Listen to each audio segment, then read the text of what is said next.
Məsələn, qurban kəsmək üçün yararlı olan qoyunları oğurladıkları məlum olub. Zərdabın Şəftihal kənd sakini Nisə Məmmədova polis şöbəsinə müraciət edərək həyətyanı sahəsindən 3 baş qoyunun oğurlandığını bildirib. Müraciətdən sonra keçirilən əməliyyat zamanı Bərdə rayon sakinləri 32 yaşlı Elman İsmail oğlu İsmailov, onun qardaşı 33 yaşlı Taryel İsmailov və 25 yaşlı Ramin Zeynalov şübhəli şəxs qismində saxlanılıblar. Məlum olub ki, onlar Qurban Bayramının yaxınlaşdığını düşünərək məhz qurban kəsmək üçün yararlı olan heyvanları oğurlamağa üstünlük veriblər. Planlarını isə gündüz saatlarında kəndləri gəzərək həyata keçiriblər. Bərdədən gəlib Ucarın kəndində qoyun götürmüşük. Sonra da gəlib Zərdabın kəndindən götürüb aparmışıq. Elədiyimiz işədəki peşmanıq.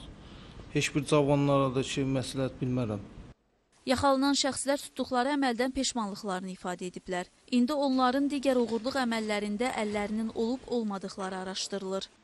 Hələ ki, ehtimal var ki, digər rayonlarda da analoji cinayət hadisələri törətmişlər.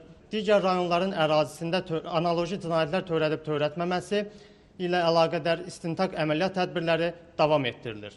Hazırda isə hər üç şəxs barəsində Zərdab rayon məhkəməsinin qərarı ilə 2 ay müddətinə həbs qəti imkan tədbiri seçilib. Elnari İbrahimova, Rəhman Əsədov, Samir Cəbiyev, Zərdab.